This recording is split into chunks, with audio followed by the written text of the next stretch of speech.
You have quick start as well. Yeah, quick start is the green one, and it's how we instinctively deal with risk and uncertainty. And we all have to deal with risk and uncertainty. We live in a world that's constantly changing. Yep. But we do this, that it ranges from people who are naturally going to drive change.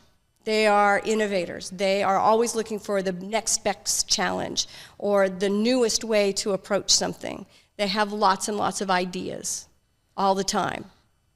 And then the last one is one I think it's maybe it was least understood by me. I understood it in a completely different way. Will you talk about that? Because it's like the physical environment. Implementor. Because Implementor is, and I guarantee from talking to other people, they thought about things the way I did when it comes to Implementor.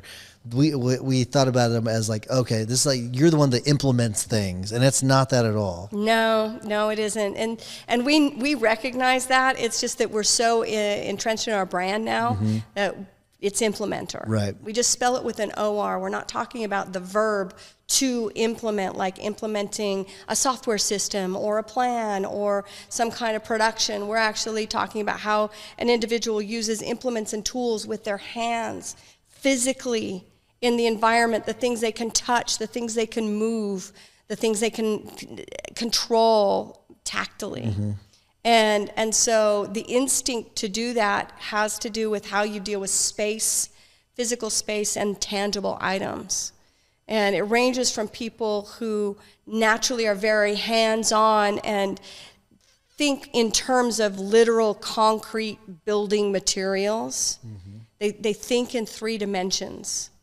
So for people that are trying to connect the dots, because I said something about why general contractor makes a lot of sense for your son. Right. That's why, because he is someone that's working with his hands a lot now, and that's why it makes a lot of sense. Absolutely. I had asked you about, like, does it work the same way with like softwares and things like that? Like if you're building softwares, will you talk about that a little bit? Yeah, so not exactly. Yep. So the other side of that scale in Implementor has to do with what is conceptual and what is imagined and the things that are abstract.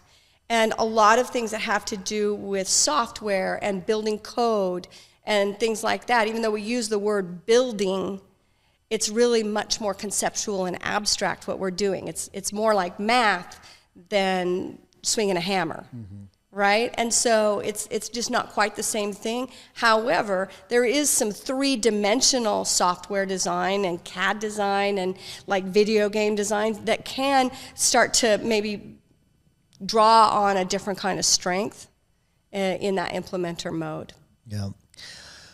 All right, so I want to shift gears a little bit, just a little bit. And I don't know if this is something I picked up from you or where I got it, but is it fair to say that if you're under intense, stress or an intense situation, you sort of default to your baseline scores? Is that a fair assessment?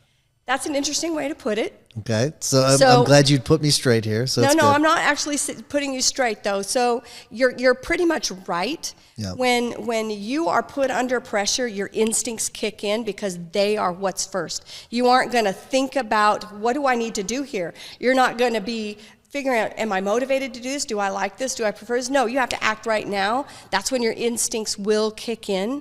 And these kinds of striving instincts you'll make a quick decision because a decision has to be made, or you'll take an action because an action must be taken, rather than maybe freeze. Got it. Okay. When it comes to the scores, yes, if you know your score, you can sort of adjust your environment, I guess, a little bit, or you can adapt to it as the things you should do and shouldn't do. If you know someone else's scores, you can sort of adjust how you deal with that person. What's your advice to people where, like, for example, attorneys, we're dealing with the court systems that may not give a care if you are 5.366, like they may not care if you are, let's say your fact finder is really low, or really high, like you're a really high fact finder, whatever, where we're not going to give you more time. So what is your advice to like people like in dealing in a rigid world when it comes to their scores?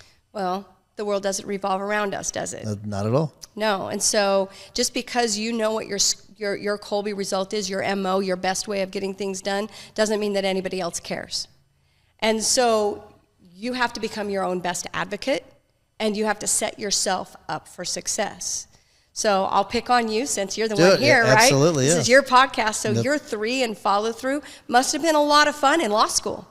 Okay. That was a ton of fun. Yeah. Okay. Yeah. That 3 and follow through has this wonderful strength to be able to streamline through things, find the shortcuts, like you were saying, 1, 2, 9, 10, 100, Yep. right? And then your professors probably didn't like that very much. Well, I will tell you, I'll say this. I've been kind of like jokingly picking on myself too, but I've actually thought of it as a superpower.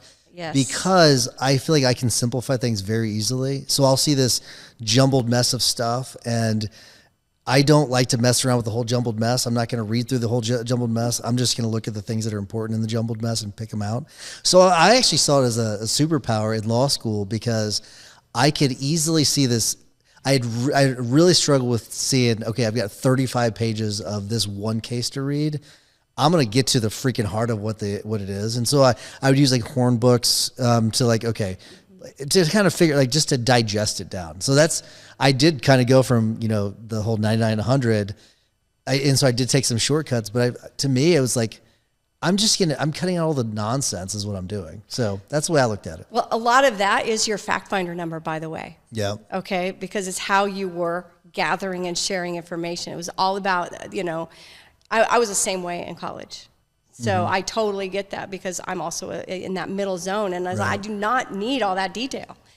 You cut through it. You find the essential facts, enough to understand it, enough to answer questions. What I was talking about with that 3 and follow through is all about turning everything in on time, making sure that you had all of your papers in the right order. I didn't have problems with the that, organization. though. Yeah. Okay, well, see, that's fantastic. Yeah. There are a lot of people with that 1, 2, 3, and follow through. My son, for example, they did their homework. They didn't always turn it in. Okay, because it was done in their mind, so they were on to the next thing, and the actual finishing the loop piece of it of turning it in was the thing that might fall through the cracks. That's my son to a T, where he'll do his homework and put it in his backpack and never turn it in. We're like, dude, all you had to do was turn it in. That's all you had to do. It's